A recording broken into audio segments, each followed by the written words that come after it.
26절 한 절만 보도록 하겠습니다. 다음 장면 보여주시겠습니다. 같이 한 목소리로 읽겠습니다. 1장 26절입니다.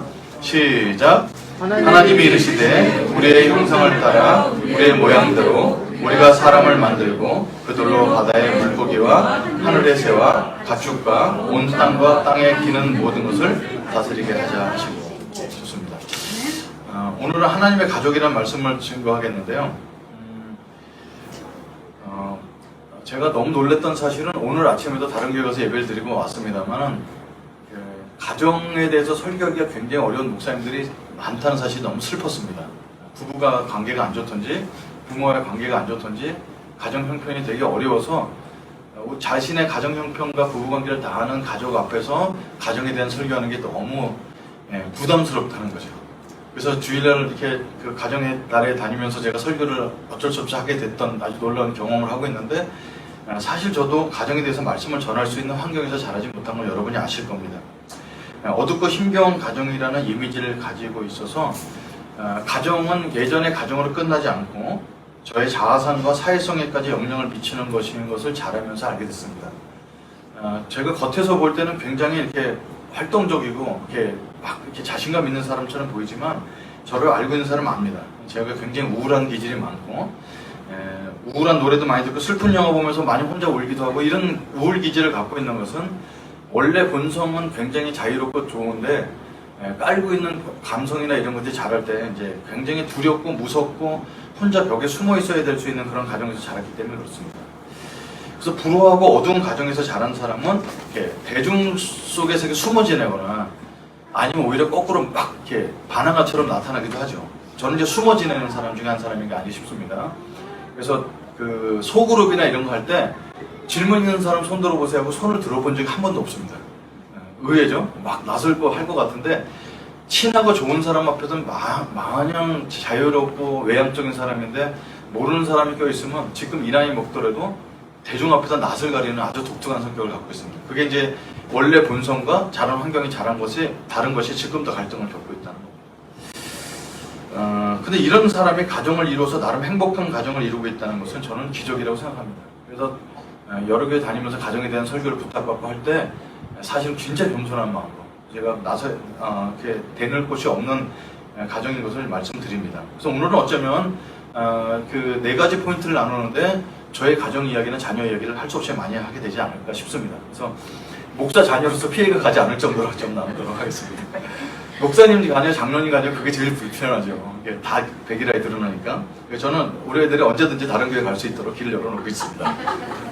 가면 쫓아가서 잡아오겠지만 아무튼 보내도록 하겠습니다. 저희 집 이제 막내딸 얘기입니다. 막내딸이 고등학생 때니까 한참 전이에요. 카페에 앉아서 고등학교인데 카페에 앉아서 같이 집에서는 공부하겠죠. 옛날 조립식에 살고 그랬으니까 카페에 앉아서 공부를 하다가 딸이랑 얘기 나누다가 그날 무슨 왜 얘기를 나누는지 미래 신랑 가운데 대한 얘기를 나눴어요. 그럼 모든 아빠가 똑같은 실수를 합니다. 여기는 아빠 다 똑같을 건데 이런 얘기를 합니다. 이런 얘기를 했습니다. 루리야, 아빠만한 사람 만나려면 기도를 많이 해야 돼. 이게 모든 아빠들이 하는 똑같은 말입니다. 제가 몰랐어요. 아빠만한 사람 만나려면 기도를 많이 해야 돼. 그랬더니 제 딸이 뭐라고 했을까요? 아빠 정도는 기도 안 해도 만날 수 있어. 이렇게 얘기를 하는 겁니다. 그래서 제가 이제 일침을 줬죠. 내 나이 정도 되는 눈이 높아서 그렇지.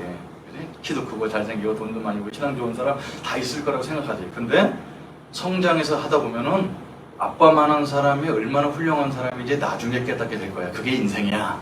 그랬더니 제 딸이 뭐랬냐면 소설을 써라! 이렇게 대답을 했습니다. 제가 그 얘기를 듣고 뒤로 넘어간 적이 있습니다. 아니 어떻게 이렇게 저희 집에 아이 셋 중에 유일하게 아직까지 반말을 쓰는 아이입니다. 그럼 제가 이제 너무 기분 나빠서 얘를 어떻게 할까 싶을까요? 아니죠. 아직도 예쁩니다. 버릇없어 보인다고 생각하지 않죠. 그게 이제 막내가 갖고 있는 특권이 아닐까 생각을 가져봅니다. 근데 이런 모습이 성경에 어디 나와 있냐면 사사기 전반부에 보면 갈렙이 딸을 시집 보낼 때 갈렙 딸이 아빠한테 달려와갖고 저를 남방지방에 시집 보내니까 나한테 샘물도 주세요 이렇게 얘기를 합니다. 이게 그럴 수도 있겠다 생각하는데 당시 문화를 보고 여성의 지위를 보면 절대로 그럴 수가 없습니다. 시집 보내주는 것마다 대단한 거고 그런데 딸이 와서 윗셈과 아랫셈을 주는 아빠를 만나게 됩니다. 이거를 지금 용어로 얘기하면 갈렙은 나가 전쟁터에서는 굉장한 용사지만 집에서는 완전히 딸바보 아빠였다는 것을 알 수 있습니다. 그 아주 싸가지 없이 얘기하는, 그 당시 문화로는 지금과 비교할 수 없는 그 딸이 달라는 것을 하나만 주지 않고 윗셈과 아랫셈을 줬다는 겁니다. 이런 얘기를 이렇게 성경을 읽다 보면은 이게 잠깐 보입니다. 저희 집도 이렇게 보면 굉장히 SNS에 올리는 얘기나 아이들 얘기 들어보면 굉장히 행복하기만 하고 살아가는 것 같은데 그렇지 않죠. 우리도 가정 예배 드릴 때 어느 날은 큰딸이 울었다가 어느 날은 막내딸이 울었다 그럽니다. 그게 뭐 부모의 관계 이런 것도 있을 수 있지만 학교 다니는 그 선교사 자녀로 왔다가 이 땅에 살면서 삶 자체가 너무 힘드니까 외국이랑 너무 다르니까 첫날에 이 학교라는 대한민국 문화라는 게 이런 것인지 막 깨지기도 울기도 하고 가족끼리 회의하다 울기도 하고 그럽니다. 그러면서 가족이 서로 배워나가고 저만 아이들한테 가르치는 것이 아니라 아이들이 아빠가 알지 못하는 이 시대의 청년들의 상에 대해서 많이 적나라하게 많이 알려줍니다. 서로 배우고 주고받는 관계를 맺고 있습니다. 그래서 서로가 성장하면서 성장통도 겪으면서 자라고 있는 것이 사실입니다. 제가 가정에 대한 얘기를 이제 요새는 그 아내랑 같이 그 패밀리 미니스트리라는 PhD 박사 공부를 계속 하고 있는데 그래서 할 수 없이 가정에 대한 책들도 많이 보게 됐는데 제목이 좋아서 제가 빌려봤던 책이 있습니다. 그 책은 가정의 두 얼굴이라는 책입니다. 거기 서문이 이렇게 나와 있어요. 최강현 교수님 쓴 책인데 가족은 어머니 품속처럼 언제든 돌아갈 수 있는 아늑한 둥지, 아무 조건 없이 나를 사랑해 주는 곳이라고 하지만 과연 오늘날 이런 가족이 얼마나 될까? 가족이라 하면 편안한 안식처보다 벗어날 수 없는 굴레를 먼저 떠올리는 사람들이 늘고 있다. 가족은 나의 힘이 되기도 하고 짐이 되기도 하며 친밀함 뒤에 미묘한 갈등이 숨어 있기도 하고 한없이 사랑하다가도 한없이 미워지기도 한다. 가족은 이처럼 두 얼굴을 지니고 있다. 지금은 우리 가정만 이렇게 보면은 되게 행복해 보이고 우리 자녀 금방 태어나는데 근데 가정 결혼한다는 것은 4+4라고 지난번 세미나 때 얘기했습니다. 양가 부모님을 내 속에 있고 저쪽도 양가 부모님 속에 3+3이어야 되는데 어렸을 때 받은 상처 때문에 내 속에 있는 어린아이 자아가 있기 때문에 나도 둘입니다. 그래서 가정을 이룬다는 것은 4 더하기 4가 이루어지는 거기 때문에 굉장히 복잡하기 때문에 행복한 면만 있을 수가 없다는 것입니다. 그렇지만 희망이 있는 것은 문제가 없는 가정은 없다는 겁니다. 솔직히 문제가 없는 가정이 단 한 가정도 없습니다. 부부관계가 처음부터 끝까지 좋게만 한 것 같다는 것은 거짓말입니다. 왜? 인간은 죄인이기 때문에 아무리 좋은 사람과 풍정이 좋은 사람이 살아도 거기서 죄성을 보이게 됩니다. 그게 보이지 않는다면 예수님이 이 땅에 오실 필요가 없는 거죠. 근데 그것을 숨길 것이 아니라 이건 과정이기 때문에 그렇구나라고 알아두면서 성장해 나가는 것이 가정이고 부부관계인 것 같습니다. 그래서 성경에서 저는 좋은 부부관계를 찾아보려고 했지만 찾기가 되게 어려웠고 언뜻 보이는 부분들이 있지만 처음부터 끝까지 훌륭한 가정은 없습니다. 여러분 지금 우리가 공부하고 큐티라고 있는 사무엘을 읽어보면 이렇게 하나님 말을 할 때마다 사람 귀에 쟁쟁히 귀에 울리고 모든 이스라엘이 그 선지자 사무엘이 하는 말을 들었던 너무 기가 막힌 선지자 사무엘은 자식 교육은 완전히 망쳤습니다. 제로입니다, 제로. 어떻게 그렇게 이 자녀 교육을 잘했으면은 아버지처럼 돼야 되는데 이 사무엘의 자녀들은 엘리 제사장의 아들처럼 지냅니다. 완전 필요합니다. 그러니까 어떤 사람이 자기가 삶을 잘 살았다고 해서 자녀들이 덩달아 잘 산다는 것은 또 안 맞는 얘기입니다. 굉장히 어렵습니다. 그럼 자녀 교육이나 가정은 어디서 본을 봐야 되냐 이런 겁니다. 제가 초신자 때 들었던 예화인데요. 대학교 1, 2학년 때 들었던 얘기입니다. 이게 1900 초기에 있었던 사건을 누가 이제 예화로 든 건데 어떤 동네에 청년이 있어요. 직업이 뭐냐면은 자동차 수리공입니다. 이 친구가 손을 만지면 못 고치는 차가 없었어요. 그래서 동네에서 가장 유명한 자동차 수리공인데 자존심 상하게 차를 타고 가다가 차가 습니다. 뭐 까짓 거 고치자고 밑에 들어가서 한참을 만져도 차가 안 움직입니다. 시동이 안 걸립니다. 아니 세상에 내가 못 고치는 차가 있단 말이야 이러고 있는데 젊은 노신사가 차를 타고 가다 옆에 세웁니다. 그 젊은이 제가 좀 봐드릴까요? 웃기잖아요. 어떤 아저씨가 자기 자동차 넘버원 수리공을 봐준다니까. 그래서 이제 하다가 안 되니까 보시라고. 근데 이 사람이 밑에 들어가더니 딸깍딸깍 2번만 맞으니까 시동이 걸리고 차가 잘 가는 겁니다. 너무 놀라서 있는데 자동차 앞으로 문제가 있으면 저한테 연락을 주세요 하고 명함을 주는데 명함에 뭐라고 써 있었냐면 헨리 포드. 그 자동차를 만든 사람이라는 거예요. 저는 이게 아주 대학교 2, 3학년 때 들었던 예화인데 굉장히 신박한 예화라고 생각합니다. 여러분 항상 우리는 뭔가 잘하는 모델을 보는 것도 있지만 모델보다도 그것을 만드신 분을 보는 것이 훨씬 더 정답에 가깝습니다. 가정은 누구의 아이디어냐면 하나님의 아이디어입니다. 여러분, 하나님께서 가정을 왜 만드셨을까요? 심심해서 만든 거 아닙니다. 그죠? 제가 가끔 질문 드리지만 태초에 하나님이 천지를 창조하시기 전에 하나님은 무엇을 하고 계실까요? 요한복음 17장에 나와 있습니다. 창세전에 나를 영화롭게 했던 것처럼. 그래서 하나님 아버지와 성자 아들과 성령 삼일체 되신 하나님이 너무 영화롭게 완전히 하나면서 세계의 인격을 갖춘 분이 완전히 하나 돼서 사신 그 모습이 스스로 보시기에도 하나님이 너무 아름답고 좋기 때문에 사람을 창조하셔서 그 맛을 보게 하셨습니다. 그게 이제 창세기 1장 26절 얘기입니다. 하나님 이르시되 우리 형상을 따라 우리 모양대로 우리를 만들고라는 단어인데 이거 한 가지 보겠습니다. 이 만들고라는 단어는 헬라어로 아샤라는 단어인데요. 아샤라는 단어는 메이크라는 만들다는 단어보다 두라는 단어로 훨씬 많이 쓰입니다. 용법이에요. 85% 정도는 두 하다라는 동사고 가끔 메이크라는 단어 뜹니다. 자, 그럼 여기 문맥상 보면 하나님께서 사람을 만들었다는 게 굉장히 맞는데 이걸 두로 해석하게 되면 굉장히 은혜가 된다는 거예요. 하나님께서 가정을 만드신 것이 아니라 하나님께서 우리가 사람이 됐다 이렇게 해석해보면 하나님께서 이 땅에 가정을 만들어 놓고 그냥 해 그런 게 아니라 내가 하나님의 가족이 우리랑 가족이 돼서 오셨구나라는 것을 볼 수가 있습니다. 그래서 하나님께서 우리랑 가족 되기를 원하신다는 건 두 가지 증거가 있는데요. 출애굽기 19장에 보면은 이스라엘 백성이 나오죠. 애굽 땅에서 나오게 됩니다. 그러고 나서 시내산에서 언약을 맺을 때 그 언약은 우리가 지난번에 공부한 것처럼 그냥 신과 인간의 언약이 아니라 부부관계의 언약이었습니다. 하나님이 남편 되고 우리가 신부가 되는. 그래서 부부관계 언약이에요. 그래서 부부관계가 됐더니 가장 첫 번째 규칙이 자연스럽게 생기는 게 나 외에 다른 신을 섬기지 마라. 지금 여기 여자친구, 남자친구로 사귀기 시작한 사람은 다른 사람 만나면 안 됩니다. 만나게 되면 허락을 받아야 돼요. 그것처럼 그 전에는 애굽 땅에 살면서 수없이 우상 섬겼을 때 아무리 섬겨주셨어요. 그 우상 섬긴다고 말 안 하셨어요. 왜? 그들은 똑같은 다른 민족 중에 하나였으니까. 근데 출애굽한 다음에 내 백성이 돼서 너는 나의 신부가 내가 너의 신랑이 되었다 할 때는 가장 첫 번째로 하는 게 다른 남자한테 가면 안 돼.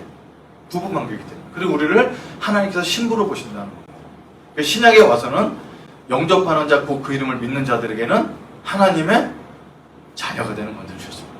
그죠? 그게 백성도 되고 종도 될 수 있고 어떤 걸 갖다 놔도 다 되지만 하나님 우리를 가족 삼아 주셔서 자녀 삼아 주셨다는 겁니다. 그래서 우리의 가족의 원형은 어떤 모델이 있는 놀라운 어떤 부부가 금슬좋게 살아가는 게 모델이 아니라 하나님이 우리에게 주셨던 가정의 원 모델을 쫓아가는 것이 맞다는 겁니다. 그럼 오늘은 네 가지라고 그러셨잖아요. 그 하나님이 우리 가정에 만들었을 때 나타나는 가정에서 반드시 배워야 될 것 네 가지를 좀 나누도록 하겠습니다. 누군가가 제가 결혼할 때 공부를 먼저 한다든지 주례를 하실 때 가정에서 이건 꼭 네 가지는 배워야 돼라고 말씀해 주셨으면 제가 가정을 훨씬 더 조금 더 아름다운 가정을 만들지 않았었겠나 이런 생각을 가져보면 안타까움이 있습니다. 그래서 오늘 그 네 가지, 가정에서 반드시 배워야 될 네 가지를 잠깐 나누겠습니다. 첫 번째로 가정에서 제공해 주는 것은 뭐냐면 정체성입니다. 정체성. 우린 가정 그러면 쉬고 밥해주고 막 먹여주고 보호해주는 기능 생각하잖아요. 그거 있습니다. 그러나 가정은 제일 먼저 정체성을 줍니다. 정체성. 나는 누구인가? 나는 가치 있는 존재인가? 나는 남자인가 여자인가? 이런 역할들을 자연스럽게 배웁니다. 단 한 번도 부모가 앉혀놓고 PPT를 띄워가면서 정체성이다 이런 거라고 가르치지 않습니다. 근데 애들이 보면서 이제 조금씩 크니까 아들은 아빠랑 같이 목욕하러 가고 딸들은 엄마랑 목욕하고 하면서 이 세계에는 남자의 세계, 여자의 세계가 있다는 걸 배웁니다. 물론 지금은 남자의 일과 여자의 일이 정해준 건 아니에요. 그렇지만 아빠가 하는 일이 있고 엄마가 이렇게 있으면서 골고루 배우면서 내가 누구인지 이런 걸 배워나갑니다. 여러분 필리핀하고 제가 태국을 많이 가봤는데요. 태국은 제가 9번인가 회의차 갔었고 필리핀은 3년 살았습니다. 필리핀에 가면 머리 깎기가 되게 그래요. 왜냐면 필리핀에 가면 미용소에 가보면 다 남자들이 미용사인데 이게 행동들이 조금 그렇습니다. Thank you, sir. 이렇게 남자가 와서 말을 하는데 너무 여성스럽게 그 사람들이 손을 머리에 댈 때 쭈삣쭈삣 씁니다. 왜 그런 필리핀이나 태국에는 그렇게 게이들이 많을까요? 그 사회가 있습니다. 왜 그러냐면 여러분 필리핀에 가서 보면 알지만 다들 엄마가 자녀를 키웁니다. 아빠는 경제 능력, 경제 활동을 할 수가 없어요. 사회 구조 자체가 여성은 일자리를 구하기가 쉬운데 남성은 일자리를 구할 수 있는 것이 너무 적습니다. 그 다음에 경제권을 누가 갖냐면 아내가 갖는데 결혼해서 엄마가 돈을 벌고 남편은 거의 쫓겨납니다. 그래서 대부분 보면 홀어머니의 아들들이 다 큽니다. 그런 아이들은 강한 엄마 밑에 자면서 엄마가 무섭습니다. 그러면 여성화되거나 아니면 여성들만 있었기 때문에 여성스러울 수밖에 없습니다. 그래서 여러분 이렇게 이렇게 자기의 정체성에서 헷갈리는 부분에 대해서는 그 사람을 정죄할 거는 아니고 우리가 품어야 되겠지만 그 사회가 제공해 주는 것이 있다는 겁니다. 저도 사실상 남성성보다 여성성이 강해서 40살에 신학 공부하다가 상담을 받으면서 고침을 받았다는 얘기를 전에도 한번 드렸습니다. 왜 남성성이 저한테 별로 없었을까요? 왜 어머니가 계속해서 사내 자식이 저렇게 말을 하는 걸 저렇게 좋아하고 맨날 주둥아리는 뭐 이렇게 기집애처럼 우리 어머니가 맨날 그런 얘기를 하셨어요. 그래서 저는 남성스럽지 못한 거 되게 두려웠었는데 상담을 받아보니까 너무 뻔해요. 저희 집에는 누나가 둘이 있었고 한 사람 바보 누나긴 했지만 그리고 양 누나가 있어도 누나가 둘이 또 있어요. 위로 누나가 돼 있는 데다가 엄마랑 지냈고 아버지는 안 계셨습니다. 여러분 5명의 여자랑 지내면서 이 정도 남성성이 있으면 됐지. 어딜 또 마초처럼 이렇게 살까요? 그러니까 그거를 이제 받아들이게 되면서 이 가정이 우리에게 주는 정체성이랑 굉장히 중요하다는 거예요. 그래서 이혼한 가정이나 사별한 가정뿐만 아니라 어떤 경우에냐면 부부가 둘이 온전하게 있는데 부부싸움을 심하게 하게 되면 밑에 있는 자녀들은 자라면서 어떤 생각을 듣게 되냐면 아무도 부모가 자녀한테 그런 얘기 한 적이 없는데 부모님이 싸우는 것은 나 때문에 싸우는 거예요. 자녀가 이렇게 느낀다는 거예요. 저도 그렇게 느꼈어요. 제가 이 땅에 태어나지 않았으면 저 꼴을 안 보는 건데 내가 태어나지 않았으면 돈 때문에 엄마가 저렇게 목 쏘는 거 아버지한테 맞으면서 돈을 벌 필요가 없는데 이런 생각을 갖습니다. 그러니까 여러분께 부탁드리는 것은 이미 이제 처녀 총각들도 있고 싱글들도 있고 결혼한 사람도 있지만 자녀들 부모가 어떻게 안 싸울 수 있어요. 근데 자녀들 앞에 싸울 일이 있으면은 절제를 해야 되고 아이한테 어떤 영향을 가는지 알아야 됩니다. 그게 정체성을 통째로 흔들어 놓는다는 사실입니다. 그러니까 저는 그런 환경 속에서 이 초등학교 이렇게 그 동창을 가면 제가 같은 학교를 다녔다는 걸 아는 사람이 거의 없습니다. 아무도 제 존재감 있게 드러내 본 적이 없기 때문에 그건 쉽게 얘기하면 내향적 성격이니까 그럴 수도 있겠지만 그렇지만 사실은 내가 누구인지에 대한 그 정체성이 약하니까 손들고 얘기할 수가 없습니다. 다 모르는데 나만 모르는 것 같아서 창피해서 손을 못 듭니다. 이게 아주 강합니다. 지금 이 나이 먹어도 똑같습니다. 저랑 아내랑도 비슷한 부분이 있어서 지금 120몇 명의 수업 듣는데 우리 둘은 한 번도 얘기를 하지 않습니다. 교수님 저를 찍어서 이름 부르면 얘기합니다. 그 굉장히 외향적인데도 그게 이제 어렸을 때 받았던 일들이나 이런 것은 지금까지 계속 오래 간다는 겁니다. 그럼에도 불구하고 미숙한 부모 밑에서 자라고 미숙한 부모였다 할지라도 해결책이 있다는 거예요. 이게 복음이죠. 예? 이 땅의 가정의 불안함은 내가 하나님의 가족이 되면서부터 해결이 됩니다. 자, 이게 하나님과 깊은 만남이 없는 사람이 이런 얘기를 들으면 또 종교를 빗대서 얘기하는 건 느낄 수 있어요. 근데 진짜 하나님을 만난 사람은 이게 진리인 것을 알게 됩니다. 이게 저희 어머님은 항상 내 필름이 돌아가듯이 테이프가 돌아가듯이 계속 얘기했던 게 안성희 씨 집안이 정말 못돼 먹은 집안이라고 했어요. 그런 얘기 부모님들 많이 하시거든요. 그러니까 저는 이제 아버님이 바람도 피시지 알코올 중독에 도박 중독이니까 내 피도 그렇게 더럽다 이렇게 생각을 하는 것이 있었던 것 같아요. 근데 제가 성경을 읽다가 눈물을 흘린 적이 몇 군데가 있습니다. 제일 먼저 울었던 것은 디모데후서 4장을 읽다가 바울의 심정이 굉장히 오버랩되면서 많이 운 적이 있고요. 그 다음에 시편을 읽다가 울었고 잠언 16장을 읽다가 울은 적이 있어요. 근데 뜻하지 않은 곳에 눈물샘이 터진 적이 있는데 그게 어디냐면 마태복음 1장이었습니다. 거기가 울 때가 아니잖아요. 누가 누굴 낳고 누가 누굴 낳고 누가 낳고 하는데 갑자기 마음속에 시원함이 밀려오면서 나는 비록 안성희 씨에 태어났지만 내 혈통은 아브라함의 자손이구나 를 깨닫게 되는데 굉장히 마음에 뭐가 업되면서 그래도 많이 울었던 기억이 납니다. 물론 저희 집안 자체를 부정하거나 그런 것은 아닙니다. 그런데 하나님을 만나서 하나님과 접목이 되니까 나의 존재가 예수 그리스도로 말미암아 새로운 피조물이라는 것이 그렇게 가슴에 와닿습니다. 내 이름은 안성희 씨 족보에도 새겨져 있지만 예수 그리스도의 신배에 새겨진 이름이라는 것이 그렇게 감격스러웠습니다. 그래서 정체성을 예수님을 만나면 하나님으로부터 정체성을 새롭게 시작할 수 있다는 거예요. 그러니까 누가 그럽니다. 예수 믿으면 밥 주냐? 너 예수 믿으면 누가 직장 주냐? 직장에서 줄 수 없는 걸 줍니다. 어떤 사람이 쓰레기라고 얘기하고 내가 했던 지난 과거가 아무리 쓰레기 같은 일들을 해왔던 사람이라 할지라도 정말 예수 그리스도를 인격대인격으로 만나면 새로운 피조물로 거듭날 수 있습니다. 이게 성경이 말하는 진리입니다. 그래서 자녀들에게 신앙을, 진참된 신앙을 물려주는 것은 금은부화를 주는 것과 비교할 수 없는 걸 주는 겁니다. 진짜로 만났을 때. 근데 종교화돼서 그냥 교회만 다니는 형식을 알려줘선 그들이 정체성을 찾기 어렵죠. 그러니까 다시 말씀드리지만 이 자리에 계신 여러분이나 저나 너무 행복하고 모든 걸 다 공급받고 정서적으로도 안정되고 너무 훌륭한 아빠, 현숙한 엄마 밑에서 자란 사람은 거의 없습니다. 그래도 우리가 예수 그리스도를 진정으로 만나면 그분이 세워주시는 정체성에 올바로 설 수 있다는 사실입니다. 이게 복음입니다. 가정에서 줄 수 있는 또 두 번째가 있습니다. 두 번째는 뭘까요? 가정은 사랑을 배우는 곳이에요. 최초로. 이게 이제 엄청난 일입니다. 아이가 태어나서 자기가 할 수 있는 건 똥오줌밖에 못 삽니다.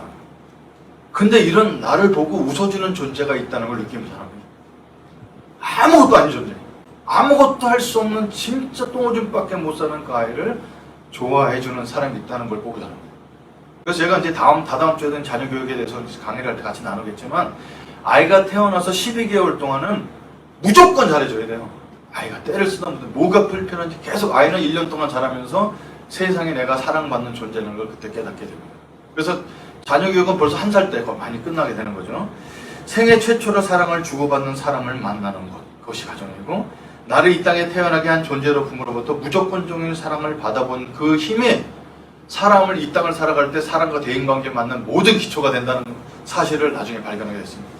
여러분 1살도 되기 전에 아이가 부모를 기쁘게 할 줄 알아요. 어떻게 기쁘게 하는 줄 아세요? 웃습니다.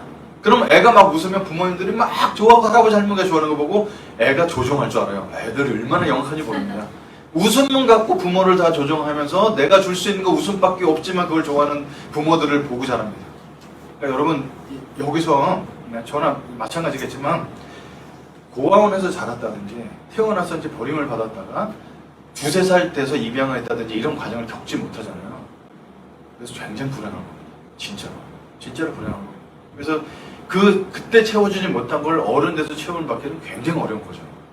사실상 그건 되게 어렵습니다. 저는 이제 태어났을 때 어떤 소리를 듣게 됐냐면은 사실은 저보다 먼저 태어난 애가 있었어요. 형이 있었는데 6개월이 되기 전에 굶어서 죽었어요. 엄마가 아무리 젖을 먹여도 젖이 안 나옵니다. 그러고 나서 저를 또 이제 절에 가서 전을 기도해서 또 태어나게 됐는데, 그러니까 태어났을 때마다 얘는 제대로 자랄까 이런 생각을 많이 들었겠죠. 여러분 제가 사실은 어렸을 때 굉장히 삐쩍 말라갖고 친구들이 대투 팔뚝을 한 손으로 잡고 가볼 정도로 이렇게 마른 애였어요. 이렇게 제가 이제 기골이 장대하게 자랄 줄 몰랐죠. 그러니까 그렇게 자라면서 생명의 유혹도 많이 받았겠죠. 그래서 태어나서 1년 동안은 얘가 태어난 것이 온 가족의 기쁨인 걸 자랐어야 했는데 그걸 잘하지 못한 사람은 우리가 대인관계 사람부터 굉장히 어려움을 겪습니다. 사람들과 깊은 대인관계를 하기가 되게 어렵고 결혼했는데도 아내와 나눌 얘기가 없어요. 깊은 관계를 맺지 못하고 그런 사람이 여자인 경우에는 남편에게 너무 매달리거나 의심하거나 불행하며 살게 됩니다. 그래서 상담을 가끔 이제 하게 되는데 다 누구나 문제 있죠. 근데 이게 간단히 해서 얘기가 해결되지 않는다는 걸 알게 됩니다. 쉬운 얘기가 아닙니다. 너는 어른을 어떻게 대해야 할지 알지 못합니다. 왜? 아버지로부터 권위가 깨졌기 때문에 그 결혼 승낙 받으러 가는 게 인생이 가장 어려웠습니다. 어른을 상대해서 굉장히 부족한 조건을 가지고 있는 제가 상대를 해서 4대집 있는 집인 장로님을 찾아가서 결혼 승낙을 받으러 가는데 손이 굉장히 차가워지는 거예요. 이게 군대 들어가는 것도 훨씬 힘듭니다. 어른을 만나는 것도 어려운데 이게 굉장히 어렵죠. 그래서 결혼 승낙 받으러 갔습니다. 근데 장인어른 되시는 그분이 딱 앉아서 부모님 뭐 하시냐? 이렇게 물어보십니다. 부모님 다 돌아가셔서 안 계십니다. 그래서 두 번째 질문이 뭐였을까요? 자네 예수 믿은 지 얼마 됐나? 이런 질문을 기대했는데 두 번째 질문은 연봉이 얼마요? 이렇게 물어보셨습니다. 그때 한 달에 월급이 10만 원이 안 될 때입니다.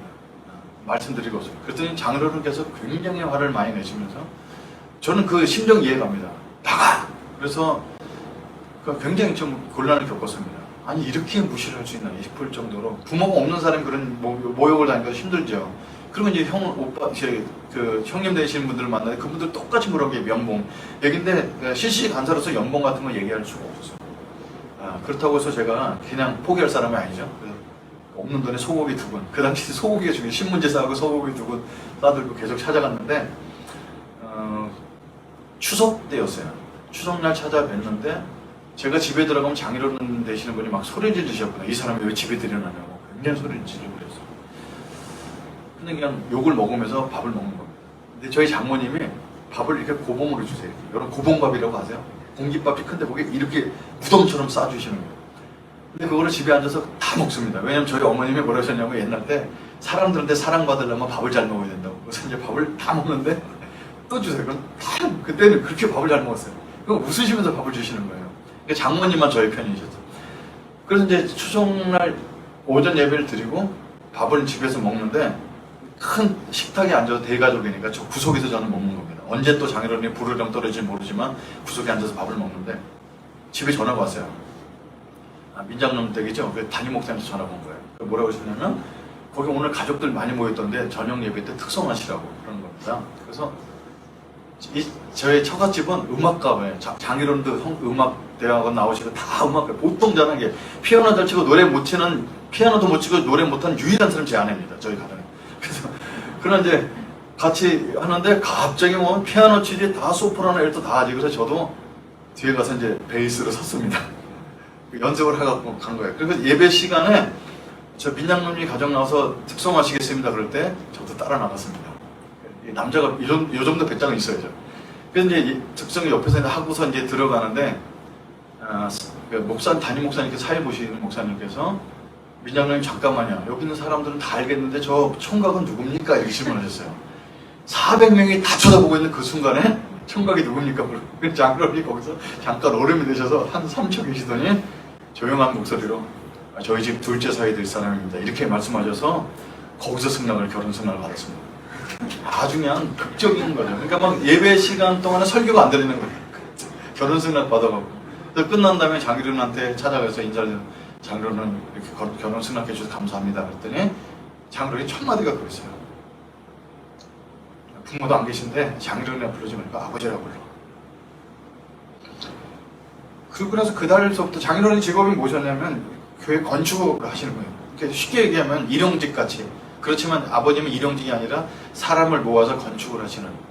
그러니까 전국을 다니면서 교회 건물을 지으시는 분인데 그 근육질의 남자죠. 노가다를 이렇게 진짜 하시죠. 일용직처럼 실제 일을 하시는 분인데 그분이 매달 10만 원씩 후원해 주시는 거예요. 후원 받아 사는 것에 되게 어렵게 생각하셨나. 물론 저를 위해서 주셨다기보다는 애들 잘 먹이라고 주셨겠죠. 그 당시 매달 10만 원씩 후원해 주시는 분은 굉장히 큰 돈이었습니다. 근데 그분이 언제 이제 오셨냐면 이제 제가 용인에 아직도 살고 있지만 이천이라는 곳에 와서 교회 건축을 하시는 거예요. 전국을 다니시니까. 다른 사람은 다 퇴근해서 일하고 가는데 장인어른은 남아서 자기 집처럼 일을 하십니다. 그리고 그 여관 같은 데 얼마든지 얻어 잘 수 있는데 교회 바닥에서 이렇게 주무시면서 일을 하시는 거예요. 진짜 성실의 대명사신 장인어른이시죠. 근데 그렇게 일하시나 보다 했는데 이제 거기 교회 하시는 목사님이 전화 오셔서 아버님이 다치셨어요. 그럼 그때 밤 10시 다 됐대요. 아니 밤 10시 다치는 사람이 어디 있어요? 그래서 그때 옛날 때 비가 오면 막 파란색 봉고차를 타고 다닐 때인데 그때 아내랑 애들 데리고 병원에 갔는데 강철 같은 그분이 저희들 보고 막 깜깜한 병원에서 혼자 우시고 계시는 겁니다. 손이 이렇게 연작기를 하다가 말려 들어가서 손이 갈려 나가신 거예요. 잘리신 게 아니고. 그러니까 하나도 없죠. 그래서 이거를 이렇게 붕대를 감고 계신데 여기 이만큼 감고 계신 거예요. 근데 저를 보더니 잠깐 눈물을 흘리더니 급히 지갑을 찾으셔서 10만 원을 꺼내주시면서 너한테 줄 수 있는 마지막 후원금이라고 주셨습니다. 일을 못 해주고. 그러니까 부모님한테 사랑을 못 받았는데 그 장인어른 사랑은 지금도 기억해요. 물론 장인어른이 완벽한 어른은 아니셨어요. 그러니까 가정은 어쨌든 이런 것을 맛보여주는 것이 가정이라는 거예요. 무뚝뚝하셨지만 마음이 어떤 것인지 굉장히 전달해 주셨어요. 우리 장인어른은 마지막 헌금을 주셨지만 주님은 우리에게 마지막 피 한 방울을 주신 분이십니다.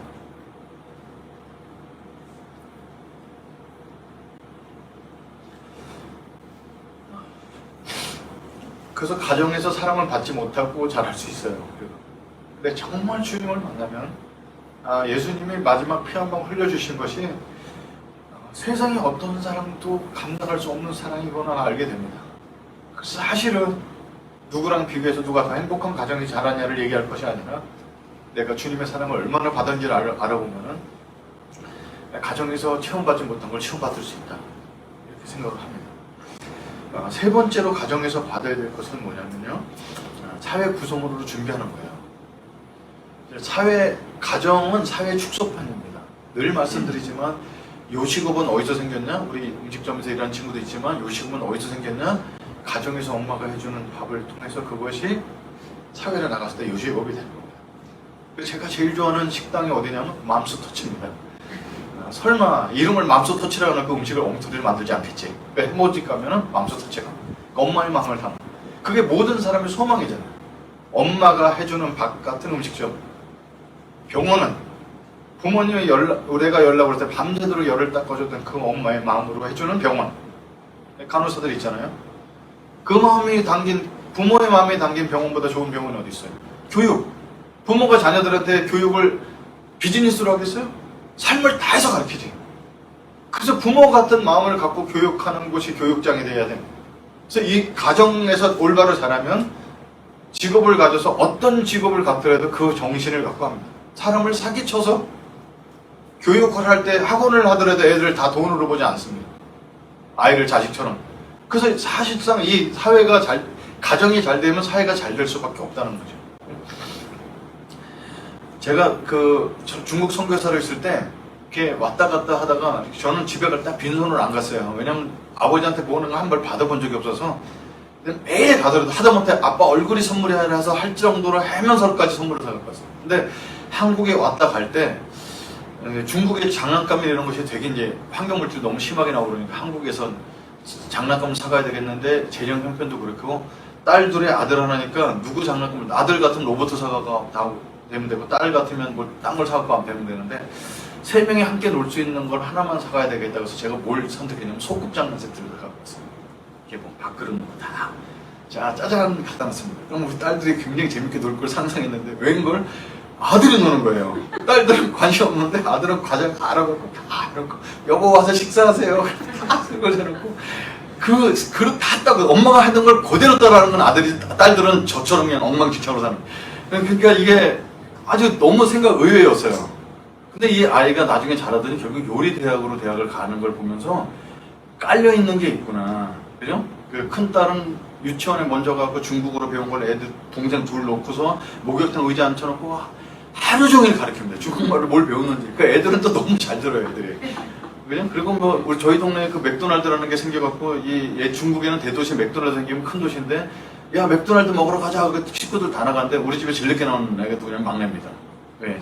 똥이는 게 많거든요. 첫째, 둘째는 막 신고 나오는데 막내는 그 인형에 신겼던 그 하이힐 그거 벗겨서 신고 머리에서부터 다 깔맞춤하고 나오는 거예요. 우리 집에 그 꾸미는 애가 아무도 없거든요. 근데 막내가 꾸미는 어디 결국 지금까지 패션 회사에서 일하잖아요. 그러니까 그 어렸을 때 돈이라는 개념이 아무것도 없을 때 자기가 마음껏 재밌게 갖고 놀았던 그 직업이 되면 가장 행복하다는 겁니다. 근데 우리가 눈이 뜨면서 알죠. 이 직업 갖고는 내가 재밌게 할 수 있지만 돈벌이가 안 되구나. 그래서 이걸 버려놓고 다른 직업을 가지고서 제2의 이걸 찾는 거죠. 지금 이 시대가 그렇습니다.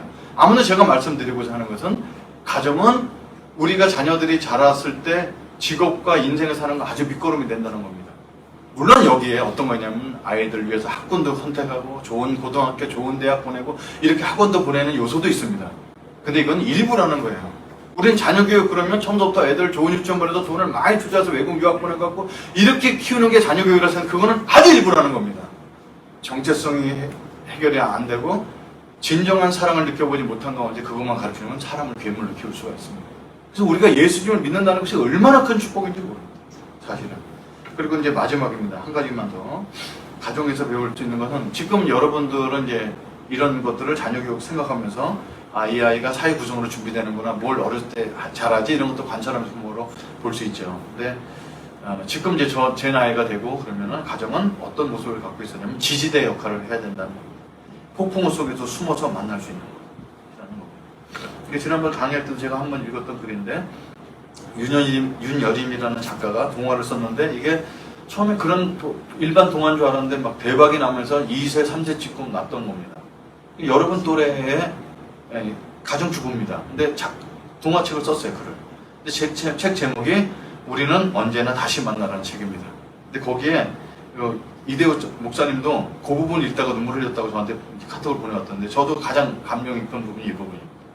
아이를 이제 유치원 같은 데 보내고 집에 와서 아이방을 치우면서 아이야 걱정 마라 조금 있으면 우리 다시 만날 거야 이러는 거예요. 근데 거기 이렇게 썼습니다.